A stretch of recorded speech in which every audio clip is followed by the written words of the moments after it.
What's up, guys? Welcome back to another episode of Behind the Facade. I'm your host, Gavin Gallagher, and on this podcast, I explore the mental and emotional game often playing out subconsciously in your mind and in the mind of everyone else in the real estate and property investment market. The key to success in this game is to master your mindset and behavior, to get control of your thought process, your emotions, and most importantly, your ego. Last week, I talked about finding property investments, opportunities, the kind of deals to look for, all of that kind of stuff. And in this week, we are in episode 11. I'm going to be talking about how to go about raising money from banks and investors. Before we do, I'm going to give you a couple of updates. And first of all, update relating to the podcast, which is great. It's I look at this online resource called Chartable, and it tracks podcast performance. And I discovered that my podcast hit number 3 in the business category on Saturday and Sunday last. And so number 3 in all of the business categories is pretty good, because the names in that are normally like Tim Ferriss, Gary Vaynerchuk, How I Built This, and Jocko Podcast. So to be in amongst those groups, now it was only for Saturday and Sunday, and then I dropped off again. So it's pretty positive. So I'm kind of pleased how things are going. So, and that's without any launch or any kind of a drive. And so it's all been organic. So thanks to you guys who are listening in or watching for helping me drive that. And to continue, it's really kind of pushed me or kind of encouraged me to continue with this podcast and with all of this stuff. Because I can see that it's starting to get through, getting a lot of positive feedback. And so if you guys are finding this useful and want me to kind of continue delivering, I would be grateful if you might consider putting a review or a rating on the podcast on whatever platform you're listening in on. And that way we pop up on the algorithm, and we'll make sure that we're being taken notice, and we're getting more followers and so on and so on. And I'm actually planning on doing a monthly giveaway as a thank you to those of you who actually go to the trouble of doing that. So the monthly giveaway is going to be an option of either a set of Apple AirPods, or you can have an hour's personal mentoring with myself, one-to-one. It's your choice. So I'm going to, anyone who leaves a good review or a rating or whatever on the iTunes or wherever it is that you listen to them, I'll find that and I'll add you into kind of a draw. And the person who is who's lucky enough to get pulled out of that draw will get either an hour one-to-one personal mentoring with me, or a set of Apple AirPods so you can listen to the podcast in your own good time.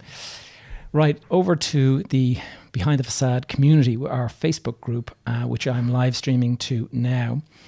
There are now 119 members in that. And for anyone who's watching who's not a member, I would strongly suggest that you find that group and join up if you find any of this kind of stuff useful. It's with 119 members, it's still pretty small, and it's good because I am getting back to everybody who asks a question in that group. It can be difficult if you're sending me messages on all these other forms of I'm getting messages, I'm getting personal messages coming in on Instagram, Twitter, I'm getting them in on Facebook Messenger, I'm getting them in on like all these different ways. And the problem with that is that I'm getting a barrage of comments from every angle. And if it comes in on the Facebook group, they're collated in one area and I can go and answer them pretty easily, rather than trying to look back on my phone and figure out where I'm going to, who asked what and this kind of thing. So if you want to do that, I would be very grateful to have you guys on board. And I respond to every question in there. So it's a guaranteed way of getting a response from me. Also, please note, I have now got a new email established for the podcast. So the email for the podcast is now podcast@behindthefacade.fm. So if you want to reach out with a question to actually be covered on the podcast itself, the best thing to do is actually send me an email to that address, and to put a voice recording or like a voice memo from your phone and actually email that to me, and I will insert that into the podcast and I'll answer the question, and that way you appear on the actual podcast. So I'm going to be doing that fairly soon. I'm going to be adding a section called office hours or some questions and answers or whatever. So the next thing I want to talk about is the the feedback. A lot of you guys have been writing to me, asking me questions and all that kind of stuff, and it's great. I really am enjoying it. And as I mentioned, I'm going to be doing an email list. A lot of you guys have signed up to it already, but I'm going to be sending out a weekly email with some exclusive content and also with invitations to appear on Zoom calls with me in order to do sort of special coaching and stuff. So if you guys are interested in appearing, in participating in some of those private Zoom calls and some of that private resource, then please sign up to the email list. And the best way to find that is go to my website, gavinjgallagher.com/go. Next thing is... yeah, just thanks for the feedback. It is great. I mean, some people are not asking questions; they're just simply saying that the podcast has helped them, and it's really encouraging for me to get that kind of thing. And hi to those of you who are watching live and are sending me messages. It's great to see you guys on board. So coming up next, I'm going to be talking about raising money from banks and investors, and so stay tuned. Now to the main event, and the last couple of episodes I've been talking about identifying property deals, identifying real estate investment opportunities, how to find them, how to look for them, how to specialize in them. One of those areas that I've suggested is that something called domain expertise. And if you are somebody who jumps from one type of deal to another all the time, you never become particularly good at anything, and you don't have all of the numbers sort of straight off the top of your head. And that is something that is a weakness. If you're all the time doing, say, residential, or if you're all the time doing retail, you start to become extremely knowledgeable in that one particular niche. And it makes you far more confident talking to banks and investors that, you know, you've done X number of deals in this sector. Whereas if it's your first time doing a certain deal, everyone's a little bit nervous about that, including yourself. And so that's one of the reasons why I think it's probably a good idea to try and figure out what area suits you, suits the knowledge you have, the background you have, maybe the qualifications you have, the network, whatever it is. There's all sorts of reasons why a certain type of deal might suit you. Maybe you're a kind of a handy person with your hands and you can actually refurbish a house by yourself. You don't need to hire people. That's, you know, pointing you in one direction. If you happen to be somebody who's like kind of got a legal background or professional background, maybe you want to go and do something where you're in the fundraising side and you're going and talking to investors because you kind of know that business inside out. So specialism is pretty good idea in terms of giving confidence to the people you're trying to raise money from. I also spoke about analyzing the deal and the means of assessing it. Today I'm going to drill into that in a little bit more detail. Because before you go and meet a bank or investor, you have to convince yourself that the deal makes sense for you to be risking your own capital. It requires rigorous analysis. If you go and pile into a deal that is not, that you haven't checked, you could lose your shirt on it. First of all, you'll lose everything that you saved up for, but you can also end up with a bank loan and a bank going after you to try to get that back. And so they can actually extract more than you actually have and cause you to go bankrupt and whatever.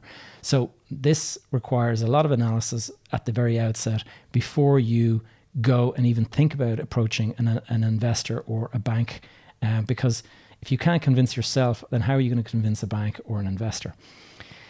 So getting into all of that, I mean, there's a thing called ROI and IRR, and you know, some of you guys are far more experienced than others, so you'll understand immediately what those mean. But ROI is return on investment, IRR is internal rate of return, and that's terminology that will come up when in a conversation with investors and with banks. And so it's something that you should probably get familiar with. You should look it up and try. You know, there's loads of online resources that you can kind of figure out a lot of this stuff. You don't need me to explain it.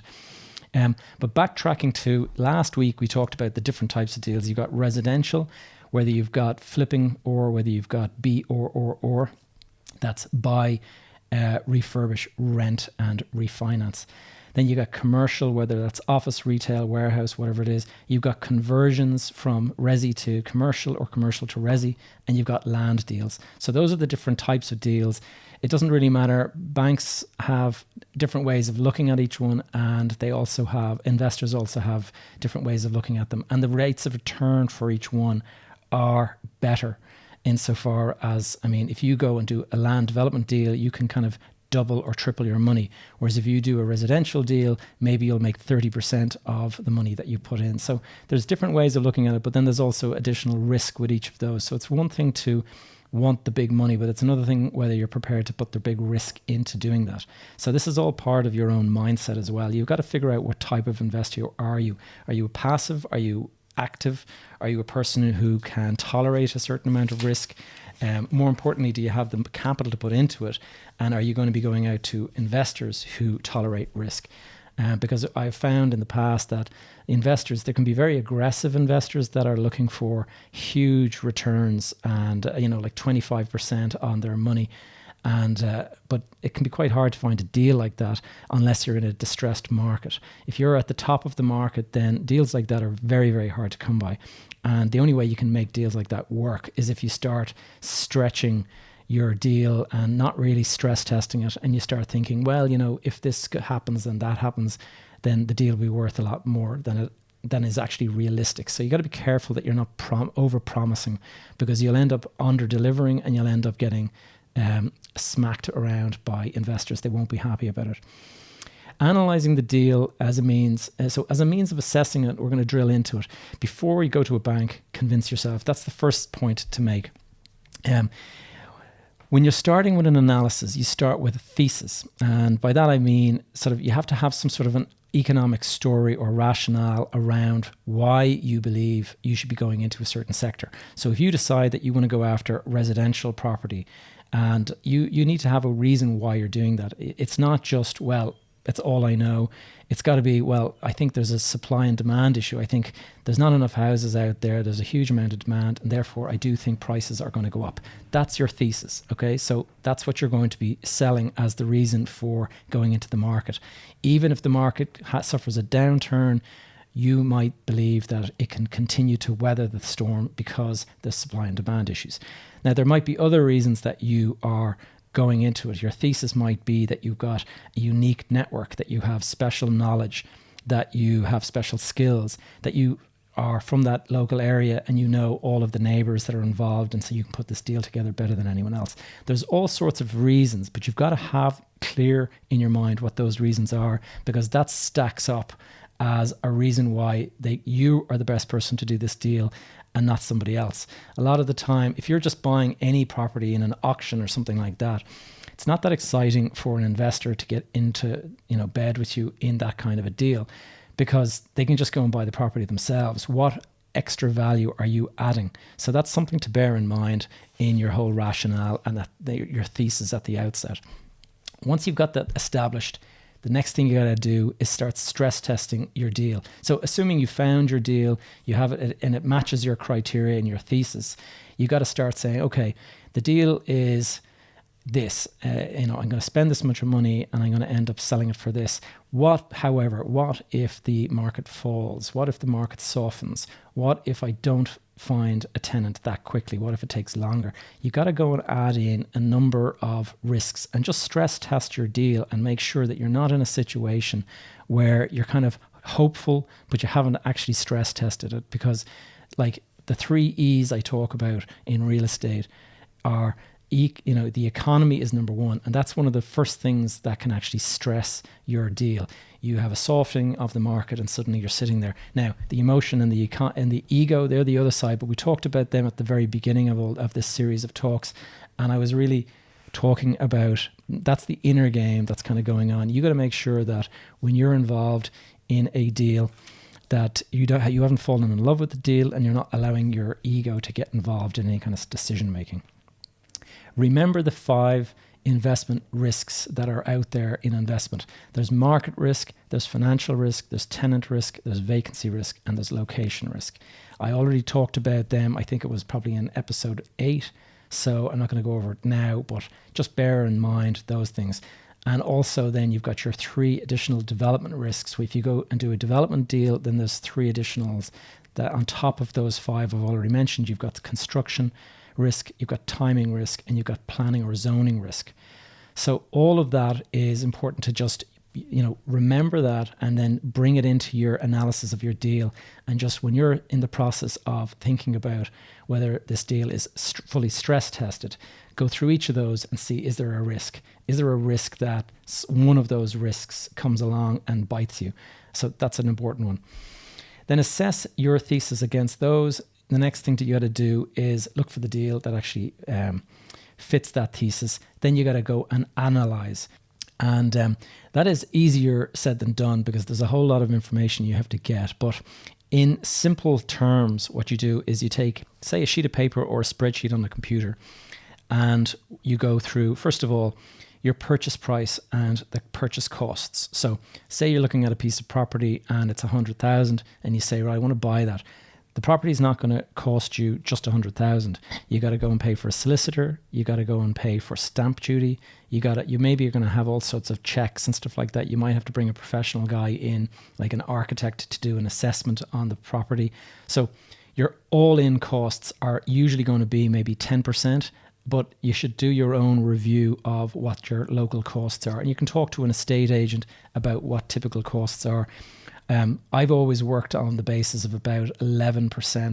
And so if I'm buying a property for 100,000, it's going to be about 111,000 that I'm actually going to end up spending. Next, professional costs. We just mentioned the architect. You've got an architect, you've got a lawyer, you've got possibly an accountant. If you're getting into development, you're really getting into much more expensive professional costs because you've got maybe a quantity surveyor, you've got a structural engineer, you've got an electrical and mechanical engineer, you have civil works, possibly engineer for your roads and all that kind of stuff. So there's a whole lot. And then if you're buying an old house, sometimes you've got to bring in a heritage person who will do an assessment on the house. And like here in Dublin, where I'm recording from, there's a lot of old Georgian houses that are about 150 years old. And they're in the best part of Dublin, and a lot of the time they're in beautiful areas. But if you touch that property, sometimes you need special permission even just to paint the walls. You need to go for planning permission to paint the walls because that property may be a heritage or a protected structure. Next thing, you got to get into your refurb or your development costs. And this can be something that you do need a little bit of professional help with, because if you're not familiar with it, then it can actually run away with you. You might think probably 5 or 10 grand to do this job, and it could turn into 25 to do the same amount of work. So it's always a good thing to bring in your professionals and do an assessment. So if you're doing a refurb of a house, you want to know if your electrical system is up to date. You want to know if your plumbing system is up to date. You're probably going to replace your kitchen. You need to know what your kitchens are going to cost. You're probably going to repaint the whole house. Maybe you're going to change the windows. There's all sorts of stuff there. You need to go and you need to figure out what all of that is going to cost you all in. And usually I add a contingency sum of, say, 5%. Maybe 10%, depending on how uncertain or how certain you are. If you've done this 6 or 7 times, then you can start to eliminate the contingency because you're pretty sure you know your stuff. But if you're doing it for the very first time, probably 10% is a good figure, just in case you screw up and you forgot something, or you didn't realize it was going to cost so much. Next is finance costs. Now, I'm going to go into more detail in this a bit later because this is all part of, at this moment in time, we haven't even met a bank or an investor yet. We are still analyzing the deal for ourselves to check whether or not we want to do this deal.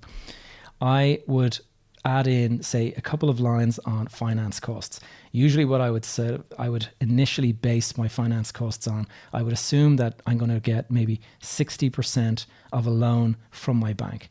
And after that, then I'm going to say, right, so 60% of the total value of the deal, and that is going to go in, and then you can work out what your interest rate and what your fees are going to be. Now, at this moment in time, these are assumptions. You don't yet know, because you haven't met the bank, but you'll know from speaking to other people and agents and stuff, perhaps what roughly you should be expecting in terms of a percentage of loan to value, and also in terms of the specific interest rate you'll be charged and things like that. So I'm going to go into a little bit more detail on that slightly further down, but that's just a little placeholder. Next is your sales, letting, or marketing costs. This all depends on whether or not you are going to be selling or keeping the property for yourself. If you are building a number of apartments, we'll say, then you're obviously going to be selling them off, and you're going to be having selling costs because you're going to have to market the place. You're going to have to get brochures, agents. These agents don't work for free. You got to pay agents. You're going to have solicitors that are selling each of those properties. You're going to have costs for that. You're going to have advertising costs in newspapers. You're going to have costs for that. Now, if you've decided that you're going to hold on to this property long term, then you're going to have renting costs, leasing costs, all of that. You're going to also need to market the property. Your sales, letting, marketing, that is something that can add up. So don't ever eliminate that. Don't ever overestimate or underestimate with your legal costs, with getting brochures designed, with all of these different things, and then advertising, getting it out there so that people know that your property is available, and then you find your tenant. And when you find your tenant, usually you have to pay an agent or something like that. All of those items, that's 5 items that I've mentioned, they go into one side of your page of paper or your spreadsheet, and that is your total development cost or your total project cost. Now you get to work out what the total value of your finished building is. And what you're going to do is you're going to take the work that you've done, and you're going to know, okay, I'm going to have so many apartments, or I'm going to have this brand new refurbished house. It's going to be lovely and shiny and clean and blah, blah, blah. Just talk to agents, find out what the brokers say. The brokers might say all day long, if it's done to this standard, you'll rent it for this price. And if you rent it for this price, then you can probably sell it for this price. That all depends whether you want to buy or sell. Obviously, if you want to sell it, you need to know what the price of your exit is going to be. If you want to hold on to it, then you just want to make sure that your interest rate is lower than the amount of income that you're going to be collecting on it. So that all feeds into your gross development value or gross project value. And so what goes into that, how you figure that out is usually how many apartments, how many square feet you're renting, whether it's shop, warehouse, all that kind of stuff. You'll have a rent per square foot or per square meter, and that'll give you your total rent that you're going to collect on that building. And then from that, you need to make certain deductions, whether it's service charge, things like that. And then you multiply that by the figure, the multiplier. And I'll be going, I mentioned before that I'll be doing a workshop on yield and all of this kind of more detailed analysis. It's going to be a Zoom call, and it's going to be much more, it's not going to be a live, it's going to be a Zoom call. It's going to be a live Zoom call. It's not going to be open to everybody. It'll only be people who register through the email and that are part of the Facebook group. But your yield gives you a year's purchase, which is basically a multiplier. And so you'll know that if you're collecting X amount per year, then you multiply that by 8, 10, whatever it is, whatever the multiplier is. And that gives you approximately what your price of your property is. And then you have to net that back. You have to deduct sales figures like your solicitor's costs and your professional fees, your agent's fees, I should say. All of that goes in, and then you end up with, on one side, your costs, on the other side, your net value that you have at the other end, and that gives you your profit or your capital gain. And now you can start to tweak it. You can start to figure out, okay, what if sales are out by 10%? What if the agent gets it wrong? And so you make these small tweaks, and usually what I call that is stress testing. And by that I mean I'll go into the deal and I will say, okay, let's assume sales are not as good as we expect. So you're going to have you're going to have basically your optimistic sales figures, you're going to have your normal sales figures, and you're going to have your pessimistic sales figures. And always stress test those. Don't work on the pessimistic side exclusively, or you'll never do a deal. Don't work on the optimistic side of the deal always, or you'll end up overpaying for property. You got to look at the 3, and you got to kind of figure out, okay, which one is most realistic given the point in the market that we're in and all of that kind of stuff. What if the construction takes longer than you expected? What if you overrun on your construction? All of these things are little things that can actually throw a hand grenade into your deal. So you need to just make sure that you've assessed them all. What if your profit is not delivered at the level that, how does that look for your banking? All of this. Just review your deal and just make sure that all of those things can be mitigated, or you can certainly have an answer if you get asked those questions by banks. And this is why, if somebody said, for example, if somebody said to me, what if construction figures fall? I would turn around and say, well, we've built in, or what if your construction is too high? I would say, well, we've built in a contingency figure there. And if they say, what about your finance costs? What if they, overrun or whatever? Then you could say, well, we've built in a contingency there. You've always got an answer. Never go into a bank or an investor without having done this kind of stress testing yourself, because you can be sure they're going to stress test it in front of you. And it's like Dragon's Den. You're sitting in Dragon's Den and the guys are sending all these questions at you. And if you start, blah, blah, blah, I don't know the answer to that, you've just lost all credibility and you're just not going to get the deal. You've got to be confident, and you've got to be a person who's clearly knows your topic, and that if anyone says, what about this? What about the zoning? What about the planning? What if the legal title is, all of that, you've checked it, you know it, everything is there. So that is the point, that you've done all of this kind of stuff yourself. Now, if the deal stacks up, yes, you are now confident that this deal stacks up. And not only that, you are going to be in a position where you say, not only that, I know I'm going to make a good profit on this deal. I want to go all in on this deal. And I'm very excited about it, confident about it. That's the best way to approach it. You go into a bank confident, they are going to know straight away this is a good deal. If you go into an investor in the same way, don't think that if you're going into any kind of meeting with those guys unsure of yourself, why would they invest in that deal? Like, you're already uncertain yourself. Why would they put money into that deal? Just remember that. So this is why it's important to do all of this preparation work in advance. So if you're buying a small property for your first deal, this might seem like a huge amount of overkill, but when you're going to do your first property, you're probably not going to be getting investors involved, and you're probably just going to be getting a mortgage or something like that. I'm bringing you slightly further down the road to a point where you are thinking about buying, say, a commercial deal, or you're doing a development or something. And this is where you start needing to go into this kind of analysis, and you need to be quite rigorous in your testing, because you will get peppered with questions like it's Dragon's Den by investors. And if you're not coming across as knowledgeable on your topic or confident, then you don't really stand a chance to convince them. Anyway, we'll go into some more of the details here. On the banking side, now you've done your analysis, you're going to go and you've got your total development costs. You need this figure because now you need to figure out how much of a bank loan are you going to be getting. Because if let's say your total development cost is $1 million, and you're going to sort of say, okay, the total development cost all in is $1 million. We need to have $1 million, euro, pounds, whatever it is. We need to have that at the very outset in order to make this deal work. So you are going to, and you say you only have 100,000 yourself. Well, banks are only going to lend between 50 and 70% of the total value that you need. So you are probably, let's say it's 70% of $1 million. That is 700,000.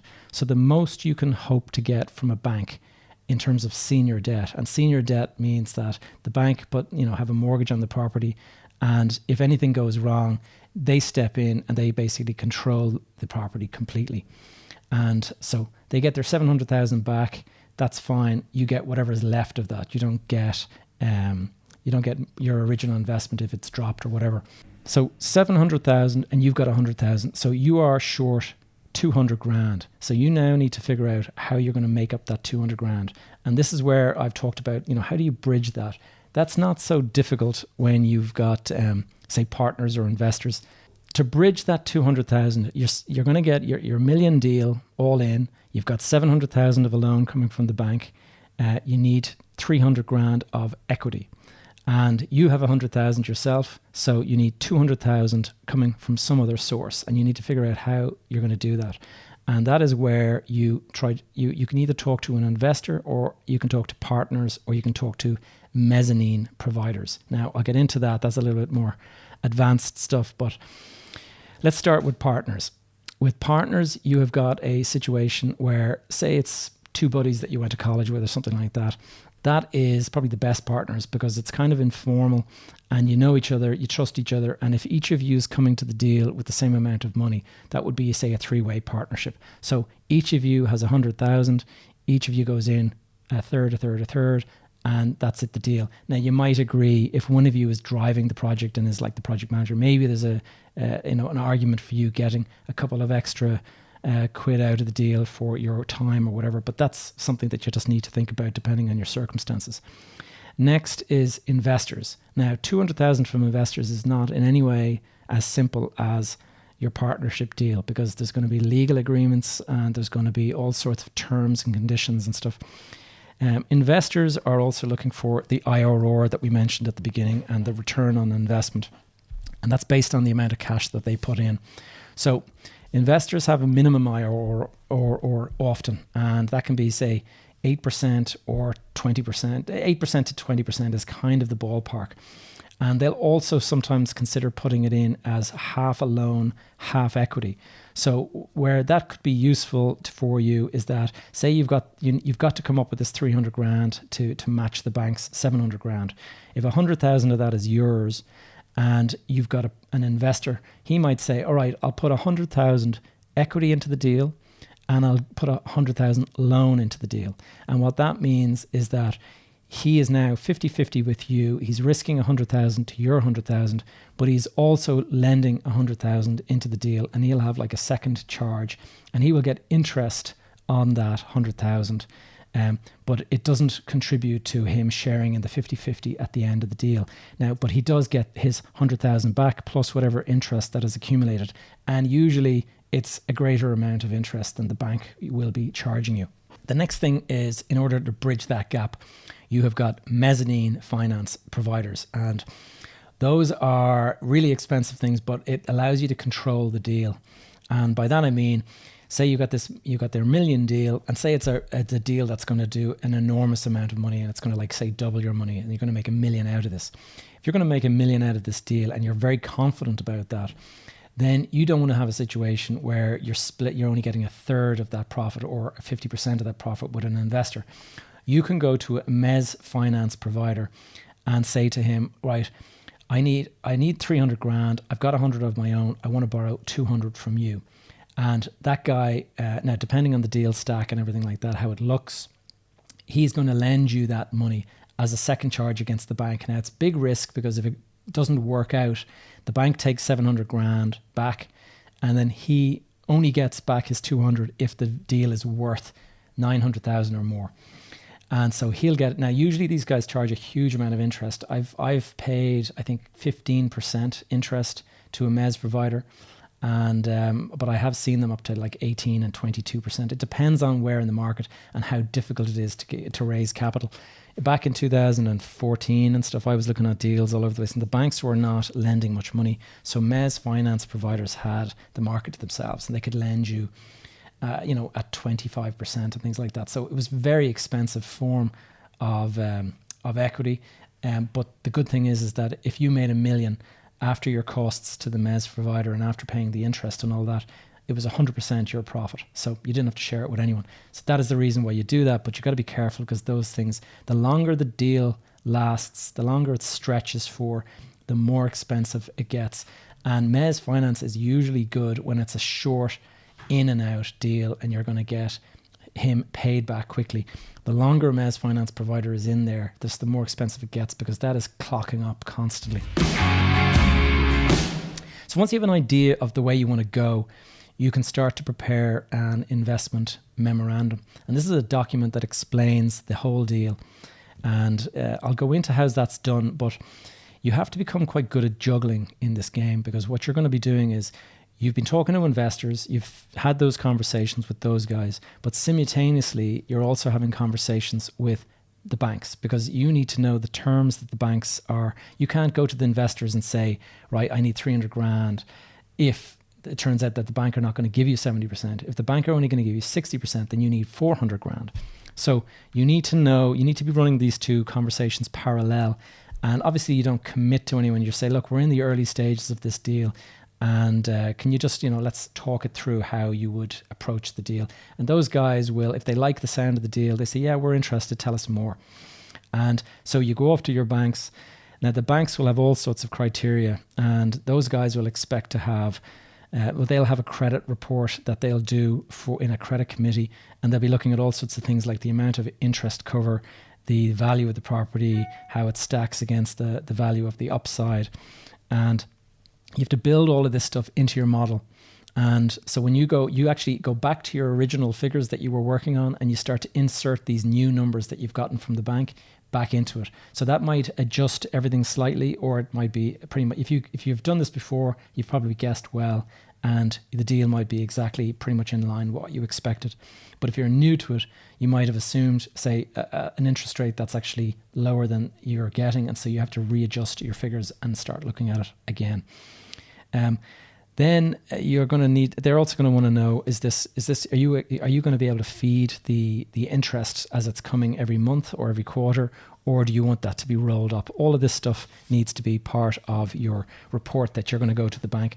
You don't go to any bank or investor just with a story to tell. You've got to have like a pretty detailed document that you have worked on, and you've done that document. You've added in all of the information that you'll have photographs, you'll have plans, you'll have the analysis, the financial analysis, you'll have all of that stuff, and this is what the banks go off, and they're confident when they see, okay, this deal definitely stacks between the costs and the the profit at the far end.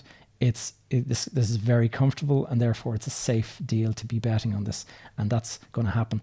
So eventually you'll bottom out your finance costs. You will get probably some sort of a letter from the banks offering terms, and it's only when you have that you can actually start to complete the conversation with the investors. Because until you have a commitment from the bank to lend you that money, you don't actually have the money there, and so you can't be going to investors saying, give me money, because you haven't got your loan yet. So the investors more than likely are going to want to see the terms that you have actually got from the bank as well. So that's why it's very important that you have that as well.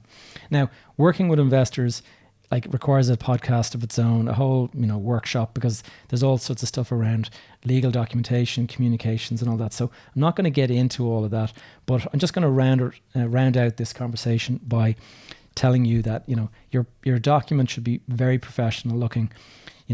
Have it bound if you can. Make it look like you're a professional outfit. You've typed up your original thesis, then you explain the deal, then you go through, you show photographs of the deal. You might have the architect might show before and after.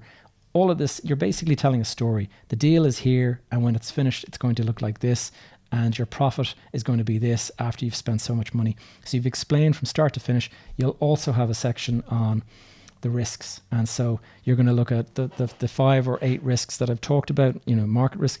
You have to have a little commentary on that, sort of saying we've analyzed the market. We believe the timing is right. That we've got 3 to 5 years until there's a downturn. Blah blah blah.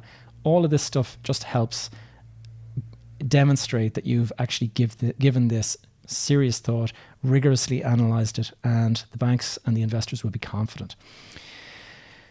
So that's pretty much it. You're going to get a term sheet from the bank, and then you're going to get indications of commitments from from investors.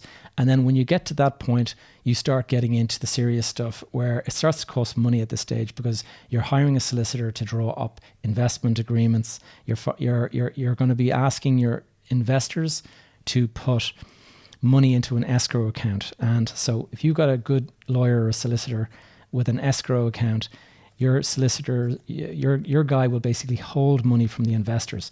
One of the mistakes I've made in the past is believing investors when they say, yep, I'll back you, I'll put, say, 300 grand into the deal. And you're there saying, okay, we've got the 300 grand. And then after you've done all of the work, the money doesn't come because the guy has either bought something else or he's changed his mind or the market has moved. So you do need a commitment, and that is important. So the escrow account means that the money goes in there, and provided you fulfill your end of the deal and you get your loan and you do all of the stuff that you said you're going to do, his money is locked in and you're confident you can kind of bid on the property or do whatever. So that's pretty much it. You got to deliver the deal then. And so I don't know, did you guys find this useful? You might just let me know in the comments or whatever, there's anything that I've missed out and that you'd like me to cover up. But if I was to start talking about investors now, getting into investment, it would go on for another hour. And the reality is that this, I have raised, probably the biggest loan that I personally raised was 30 million from the Royal Bank of Scotland. And that was that was a very difficult deal. I had gone to maybe 7 or 8 banks. And by the time I got 2 offers, one was absolutely derisory. It was so bad, I just tore the thing up. But then these guys, they offered what looked like a good deal to me. And so that allowed me to put that into my documentation, which went off to the investors, and then the investors backed the deal. And so that's it.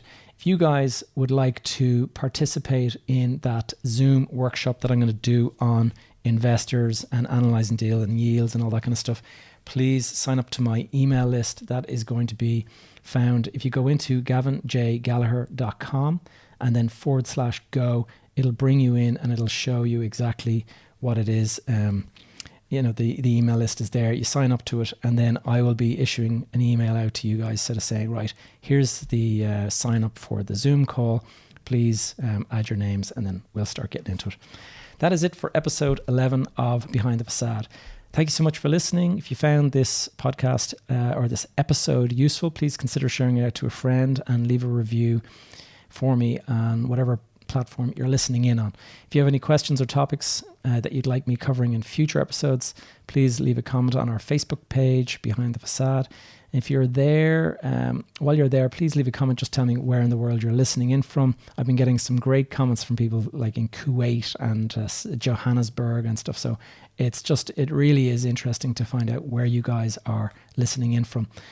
And if you want to participate in live Q&A episodes that I do, join the Facebook group Behind the Facade Community, and where I'm pretty active. I'm doing live videos, and then shortly I'm going to be doing a live video after this call. I'm going to be doing a live video going over to check out the finished office that we've just completed to show the Facebook group. And that is it, guys. Lastly, my YouTube channel. If you have missed any of my lives, everything gets uploaded to the YouTube channel. That is PropTech TV. And it's going to be probably another day or two before I get around to uploading today's episode, but the last couple of days I'm going to be doing that today. So you guys can catch all of that over on PropTech TV, one word, YouTube. See you guys, and talk to you next week.